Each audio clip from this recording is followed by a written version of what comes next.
মহালয়ের প্রাক্কালে শিলিগুড়ির কুমোরটুলিতে ভিড় জমা শখের ফটোগ্রাফার ও ইউটিউবারদের। অসতর্কতায় ভেঙে যায় একাধিক প্রতিমা, ফলে শিল্পীদের কয়েক হাজার টাকার ক্ষতি হয়।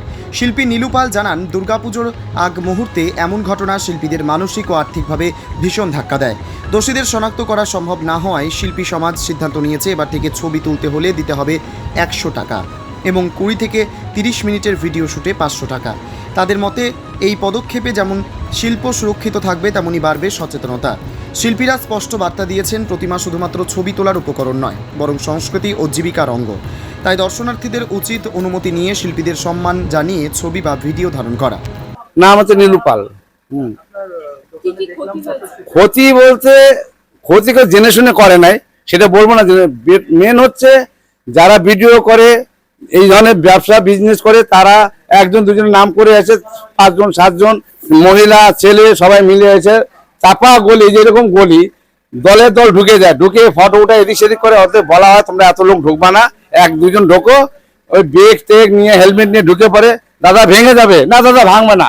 তো আমরা নিজেরা কাজ বাদ দিয়ে তাদেরকে গার্ড দেবো না, আমরা কাজ করবো? বলুন, আমাদের তো কাজ করতে হবে। কখন ভেঙে যায় কাকে বলবো? ভাই আঙুলটা তো ভেঙে গেল, ভাই আমি দাদা আমি তো ভাঙি নাই, ও দাদা আমি তো ভাঙি নাই। তাহলে ভাঙলোটাকে? তোমরা ভাঙো না, ভাঙলোটাকে? তোমাদের তো 10 জন আসছে যাচ্ছে, এইরকম অত্যাচার হওয়াতে আমার প্রতিমা ভাঙাতে, যেখানে আমার 5-7 জন লেবার খাটে, সেখানে আমাকে কাজ বাদ দিয়ে লেবার খুঁজে আনতে হয়েছে। সেই কাজটা কমপ্লিট করে ক্লাবকে দিতে হচ্ছে, যেহেতু আমার অর্ডার নেওয়া আছে। তাতে তারা হাজিরা, যেখানে 500 টাকা হাজিরা, তারা 1500-1000 টাকা চায় বসে। যে ভদ্র তো বেকায়দায় পড়ছে, আমার এত টাকা দিলে আমি আপনার কাজটা করে দেবো। বাধ্য হয়ে আমাকে সেই লেবার দিয়ে কাজ করে ওই প্রতিমাকে প্যান্ডেলে পাঠাতে হয়, যেহেতু আমি অর্ডার নিয়েছি। প্যান্ডেল তো আমাকে টাকা বেশি দেবে না, আমার ওই টাকার মধ্যে করতে হবে। এই যে আমার ড্যামারেজ, সেটা আমি পাবো কোথায়? তাহলে যারা ভিডিও করবে, পয়সা কামাবে, তারা আমার প্রতিমা ভেঙে টেঙে চলে যাবে, আমার তো কোনো প্রফিট নাই। তারপরে করা হয়েছে, ভিডিও করলে 500, ফটোগ্রাফি করলে 100। কারণ তখন যে পারবে সে আসবে, যে পারবে না সে আসবে না। তাতে তাও 1 থেকে 2 জন লোক ঢুকবে, 15 মিনিট টাইম দেওয়া, 10 থেকে 15 মিনিট।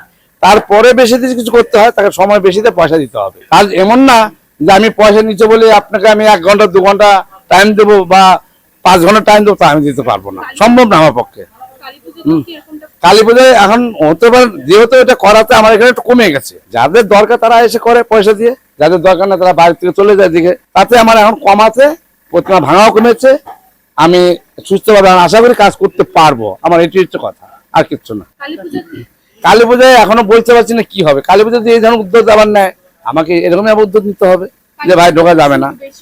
কালী পুজোর থেকে আমার দুর্গাপুজোর কাজের চাপটা বেশি পড়ে। কালী পুজো আমি 2-4টা বানাই, অত শর্ট টাইমে হয় না। ওই 12-13 দিনে কটা প্রতিমা বানাবো আমি? 2-4টা হয়। দোকানের নাম হচ্ছে ভারত শিল্পালয়, নীলুপাল। Bureau report, জজবাত 24 Bangla.